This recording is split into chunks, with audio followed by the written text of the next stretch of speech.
Hi, and welcome to another exciting edition of What You Got There. Well, this week we're looking at a 2014 Gibson Les Paul Standard. Beautiful top, flamey, with these odd stripes that really accent the thing very well. I'm not sure what to call them, but it is a flamey top, but it's got these lines. But I love it. They look great. Some of you may be aware, some of you may not be aware, that around 2014 they started adding and changing things on these standard issue Gibson guitars. A lot of them came with robotic tuners, where you just press a button and it'll tune up. You hit another sequence of buttons and it will do a drop D or any variety of open tunings that you so care to program it for. In addition, the tuners are locking, and they look odd, but they do a really good job. And as far as the robotic tuners, a lot of people don't care for them, but you know, I gotta tell you, there's just something about pressing a button and having the guitar go in tune, and it does a good job. A little slow, a couple of times you gotta stop and pick individual strings, but then it's like that. Perfectly in tune. Perfectly in tune.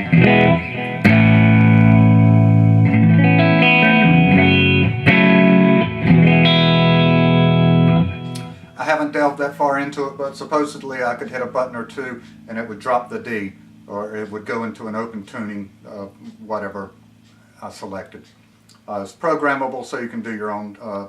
I believe this model came originally with the new adjustable 0 fret nut, but it appears somebody has had it replaced with a graphite nut, and nice job on the installation, whoever did it. I do believe the bridge and tailpiece have been replaced with Tone Pros as well. I don't think this model comes with Tone Pros, but I don't know. What I did for my customer, aside from the setup, was installed Seymour Duncan pickups. Got the Jazz model in the neck and the JB in the bridge. Perfect combination, and for a variety of styles of music, but especially classic rock and screaming rock and roll. It's good stuff. Also, at the owner's request, I installed the pickguard. This model has a circuit board inside the electronics cavity as well. Instead of just individually wired pots, there is an actual circuit board with everything mounted to it, and all the wiring goes through the circuit board, just like in an amplifier. So it's very hard to replace a control or to reconfigure the wiring. You might have to just remove everything. But the idea is all four of these pots are push-pull and do different things, and I will describe that to you thusly. First off, the volume pots pull up the neck volume. It affects the neck pickup. Consequently, the treble or bridge volume control affects it. What they do is, in the down position, there is already wired a capacitor, a treble bleed capacitor, that retains the high frequencies as you roll down the volume from 10 towards... Daddy's working!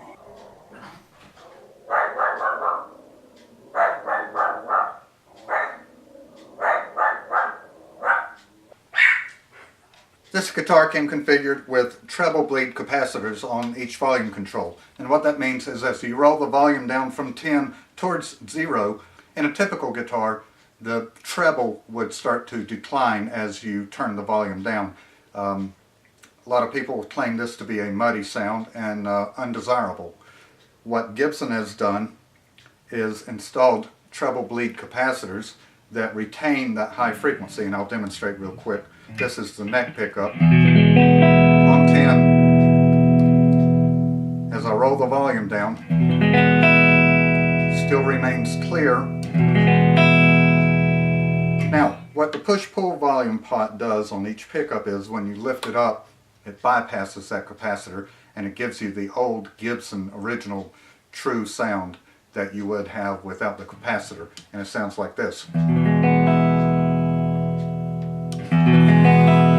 This is with the capacitor, and you hear all the sparkly high notes there. This is without, or bypassed rather.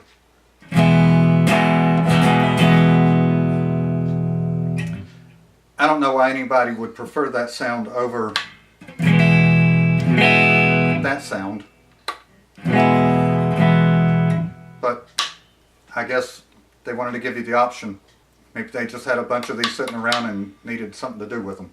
So what this accomplishes is a real nice rhythm sound when you turn the volume down on the guitar.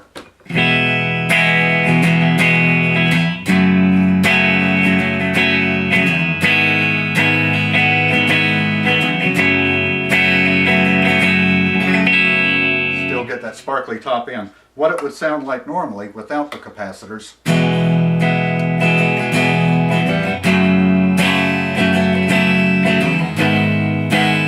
With the capacitors. So you get the subtleties of something like that, whereas without the capacitors it would sound like.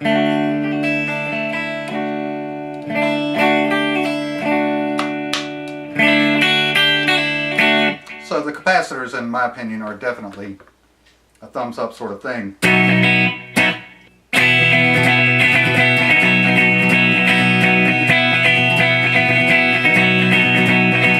Now, the tone control for the neck pickup, when you pull it up, reverses the phase, or phase reversal, or phase switch, whatever you want to call it, for the two pickups. Of course, the pickup selector has to be in the middle position, both pickups have to be on, but it sounds like this.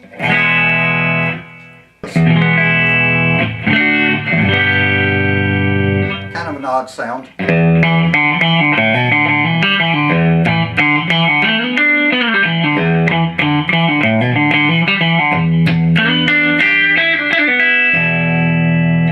Normal sound.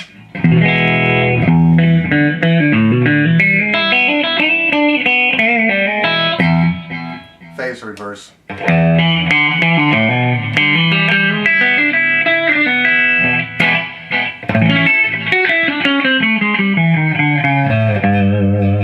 This was a favorite Jimmy Page sound in the later Led Zeppelin days, and as well as other bands he played for, or solo stuff.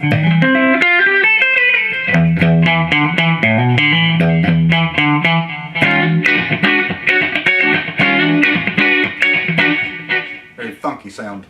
Again, this is the normal sound. So, useful in some circumstances and to some people maybe. The last control is the tone knob for the bridge pickup. What it does, hard to explain, it's a bypass switch. You pull it up and it bypasses everything. This switch, all the knobs, just routes the bridge pickup directly to the output jack, so no controls work. And very cool in like a rock situation where, let's say, you had a sound set up for a rhythm.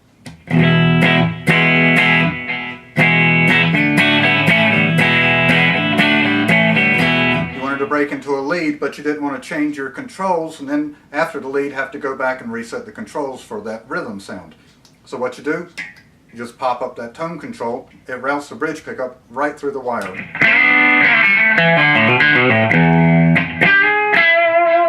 Press it back down, you're back to your other sound. So, a lot of versatility here, and very well done. Actually, the circuit board and everything is very, very clean. It looks really good. It looks like a high level of workmanship and components in there. The push-pull switches look very high quality, and everything just feels great. You know, the rotation feels smooth. Everything acts like it's supposed to. One of the last things is, on these models, they slimmed the neck some, and they actually widened it. It feels like a little bit. But what they did is they extended the frets out to the very edge of the fingerboard, out to the edge of the binding. Traditionally, the frets would end a little short, and the binding would have a little nib or a nub, and that would continue out and give you the feel of the fret coming out to the end of the neck. They've done away with that and actually extend the frets out to the very end, so you have a lot of real estate. When you go to bend, you can do a wide bend on the first string without fear of popping off of the edge of the fingerboard. And I know I like that aspect of it quite a bit. Traditional Gibson players might have a little trouble getting used to it, but then again, it's not like it feels weird, it just feels un-Gibson-y. But by flattening the fingerboard, they've done a meticulous job of polishing and leveling the frets, so it's flawless. It just bends, it plays like butter.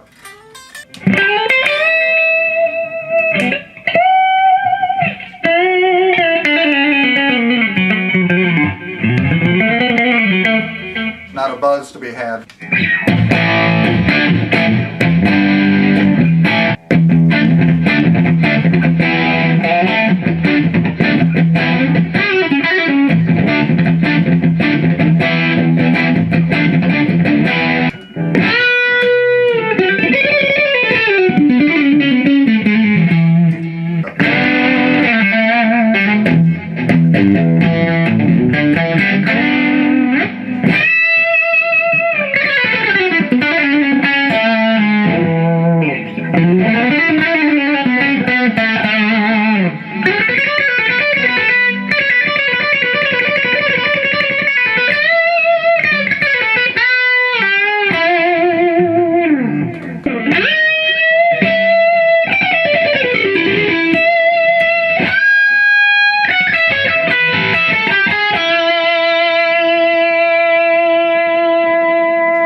Sweet. 2014 Gibson Les Paul Standard.